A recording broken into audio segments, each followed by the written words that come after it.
How are you guys doing? We're here in West Yellowstone ahead of Yellowstone Live tonight at 9/8 Central on National Geographic and National Geographic Wild, and we have some special guests that we'd like to introduce you.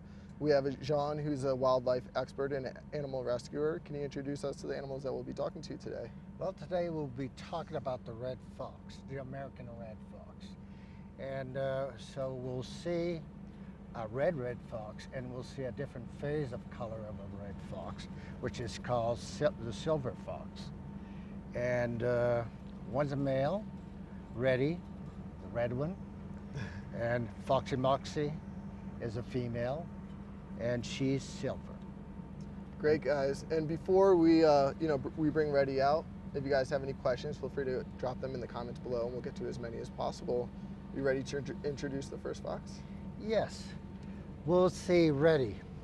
Reddy. Boop. Boop. Boop. Come. Boop, boop, boop.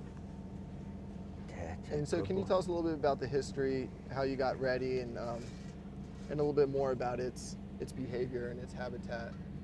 Well, Reddy came from a place back east, and they had too many babies, so I proposed that I take one of them, and that's how he came to us.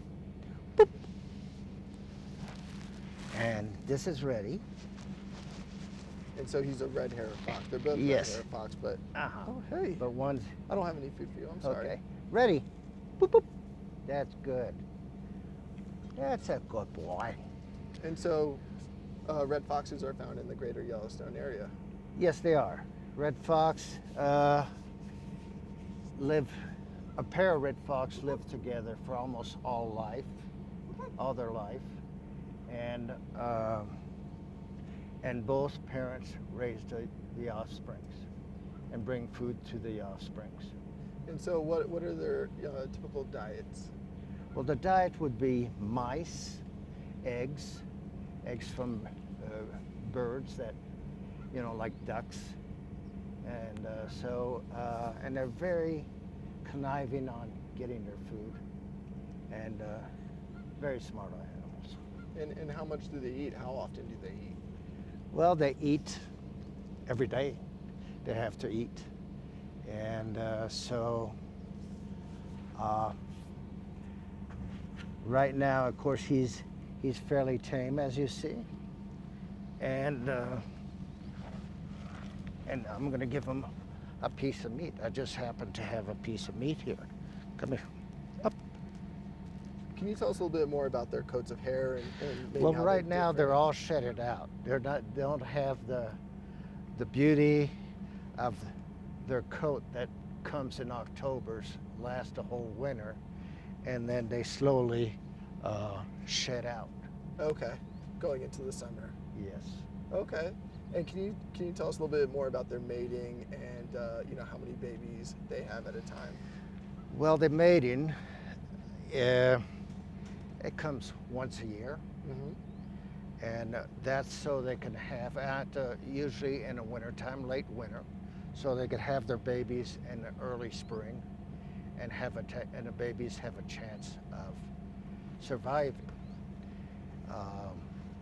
They're also very careful that there's no other predators around, and if there is, they'll transport their offsprings from one den and create another den.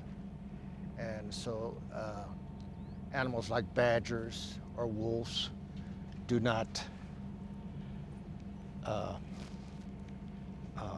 prey upon them. And so are the badgers and wolves the important prey? Are there any other prey that they have to worry about? Well, the animals who can dig them out is the animals they should be afraid of.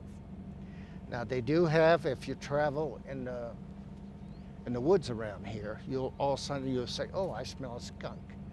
No, usually it's a bunch of fox, mother, father, and babies, and they do put out an odor, which is kind of like a skunk, but different anyway. That was actually kind of funny. Last night, I think we were smelling what we thought was a skunk. And it may have been a fox. Could have been. They do have glands back there that are very strong. And what is the purpose of that? And the glands is so a male could find out if a female is nearby or if their offspring are nearby. Boop, boop, boop, boop, boop, boop, boop, boop. Right. Can you tell us a little bit more about their calls, the sounds that they make, and what the communication is? Well, the call that you might hear right now, I don't know if we're going to perceive it on our mics, but is basically she's saying, me too, me too. So she wants to be offered some food. And if you hear, some of the loud screeches, sometimes you hear them in the night. Oh yeah. Can you explain a little bit more about that? Well, that's when there's a dispute, usually young foxes, over food. And so they're screeching at each other. No, this is mine. No, mine. No. So there's a competition in the family itself. Okay. And so they both want food, or the whole family wants food. Sure. And then the male fox will call out before getting and let the pups know that he's there with food. And then you'll see, usually if you have the chance of seeing these animals in the wild at a den site, you'll see them all kind of poke their heads out, make sure it's safe, and then rush towards their parents. Great. And we have also Foxy, who's coming up next. Yes. We'll see if we can get.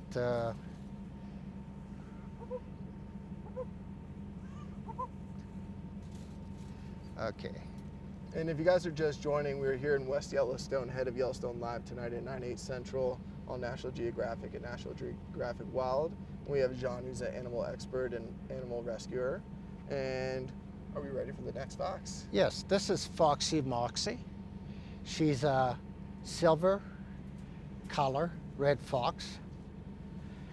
And she was rescued from a fur farm. In other words, they still do raise foxes for fur. And the preferred color is silver. And so she took off over there.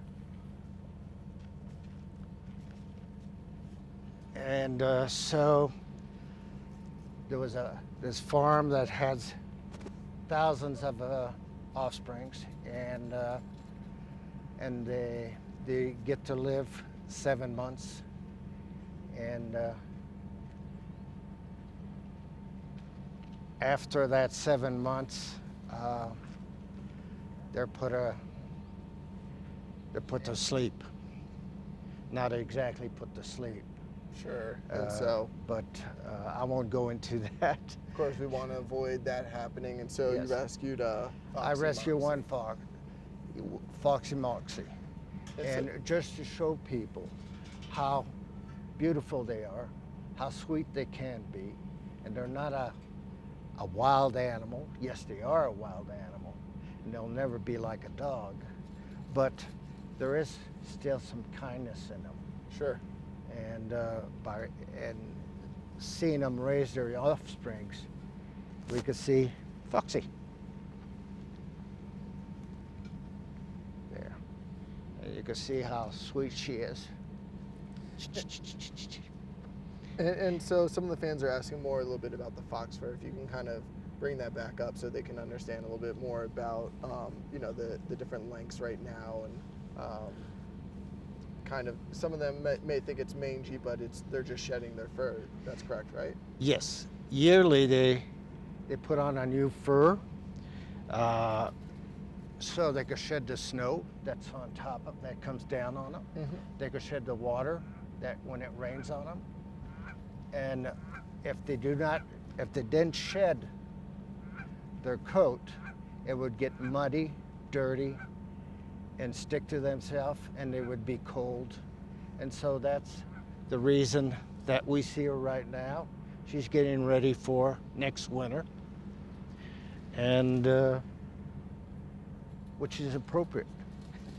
And before we had talked about the fox calls, and we have a question from Facebook asking how far do the fox calls go? Do you know a little bit about that? The fox. How far the fox calls can go?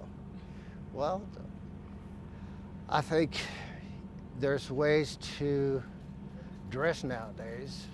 It's not as pretty as the coat she's wearing, but more efficient than the coat she's wearing. And synthetic, yes, I agree, but they're such a delicate animal, and I hate to see what's happening with what's happening in, not just here, but in other countries also, where people wear fur. So I'm very against that controversial state that most people seems to turn to. Sure. And then for the fans, can you tell us a little bit more about some of the other rescue work that you're doing? Well, we rescue for fishing, Idaho Fish and Game. We rescue beavers because they cut people's trees down. People don't want their trees cut down, even though the beaver was there before the owner of the property. Sure. So it was a time when we put the animal down, and now we trap the animal and relocate the animal in better environment and a safer place for that family. A family of beavers consists of 3 generations. It takes 3 generations for a baby beaver to learn how to bring down trees, build a dam, build their house, and put some food away for winter, because they do not hibernate. So the smarter the animal, and you'll see it with chimps and people and other animals, the longer they stay with their family. Great, and you guys might be lucky enough to see some beavers tonight on Yellowstone Live. It'll be airing at 9/8 Central on National Geographic Channel and National Geographic Wild. I want to thank you so much for joining us, and thanks for bringing the foxes. And guys, tune in tonight and you'll be able to see more of them.